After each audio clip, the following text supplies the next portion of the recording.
सर्वेभ्यो नमो नमः। नीचाशलाके पदं प्राप्य स्वामिनं हन्तुम् इच्छति मूषिको व्याघ्रतां प्राप्य मुनिम हन्तुम गतो यथा। अर्थात नीच अच्छे पद को पाकर स्वामी को मारना चाहता है, जैसे चूहा व्याघ्रत्व को पाकर मुनि को मारने चला। आज की हमारी कहानी में भी ऐसे ही कुछ बताया गया है। आइए देखते हैं। कहानी का शीर्षक है मूषकः पुनर्मूषको भव।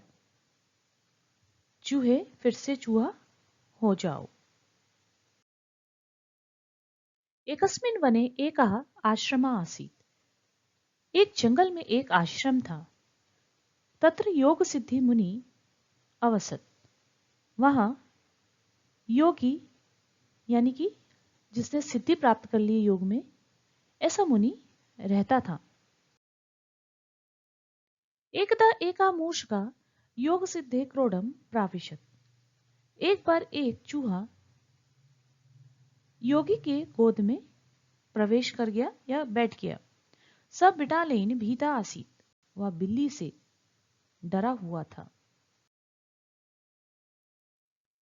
तुम अपि विडाला भव। तुम भी बिल्ली हो जाओ। मुनि मूषकम विडालम अकरोत। मुनि ने चूहे को बिल्ली बना दिया।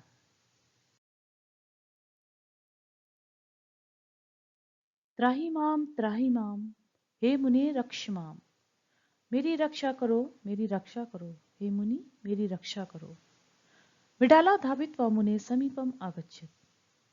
बिल्ली दौड़कर मुनि के समीप पास में आ गई। तेन हंतुम एका कुक्कुरा आगच्छति। उसको मारने के लिए एक कुत्ता भी आ गया।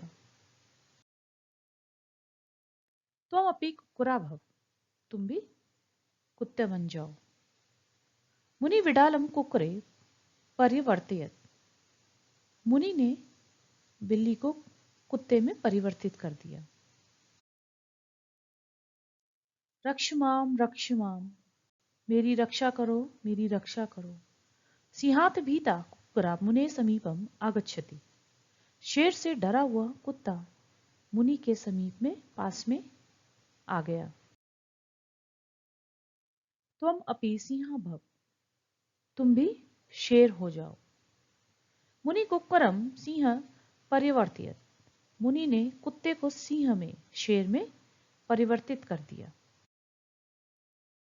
धन्य एषा योग सिद्धि यस्य कृपया मूषकः सिंह अभवत्।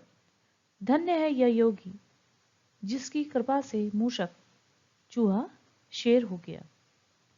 सिंह निर्भयम इतस्ततः अभ्रमत। शेर भय रहित होकर इधर उधर घूमा। तम दृष्ट्वा सर्वे मुनिया योग सिद्धिम प्रशंसाम अकुर्वन्। उसको देखकर सभी मुनि के योग सिद्धि की प्रशंसा करते थे। योग बले योग सिद्धि सर्वश्रेष्ठा। योग बल में योगी सर्वश्रेष्ठ है। यह मूषकम सिंह परिवर्तित, जिसने चूहे को शेर में परिवर्तित कर दिया। योग सिद्धे योग बल से सर्वत्र प्रशंसाम अभवत। योगी की योग बल की सर्वत्र सभी जगह प्रशंसा हुई। यावत अयम मुनि जीवति। जब तक यह मुनि जीवित है, तावत मम, तब तक मेरे स्वरूप से अपकीर्ति भविष्यति। स्वरूप की बदनामी होगी या शेर की बदनामी होगी। मुनि भी योग सिद्धे प्रशंसाम श्रुत्वा सिंह अचिंत्यत। मुनियों से योगी की प्रशंसा सुनकर शेर ने सोचा। मुनिम मारित्वा निश्चिंतः भवामि। मुनि को मारकर निश्चिंत होता हूं।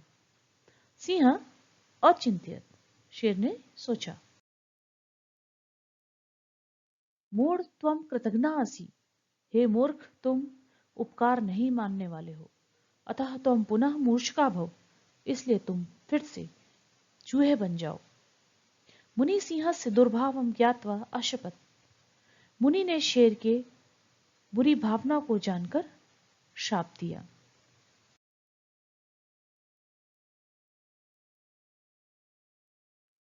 शेर कृतघ्न अर्थात उपकार को नहीं मानने वाला था। उसने मुनि के किए उपकार के बदले उसी को मारना चाहा। वह मुनि की प्रशंसा से आहत था। आप लोगों से प्रश्न है कि आपके अनुसार उसे मुनि के साथ कैसा व्यवहार करना चाहिए था। अपने उत्तर कमेंट बॉक्स में लिखकर भेज सकते हैं। कभी कभी हम पर उपकार करने वालों को हम शीघ्र ही बुला देते हैं। उनके द्वारा मुसीबत में की गई सहायता को भी विस्मृत कर देते हैं। लेकिन जो परेशानी में काम आए वही मनुष्य सच्चा मित्र होता है। उसे कभी भी संबंध विच्छेद न करके ताउम्र उसका एहसानमंद रहना चाहिए, क्योंकि ये सभी व्यक्तियों में ये गुण नहीं पाए जाते हैं। आशा है आपको कहानी अच्छी लगी होगी।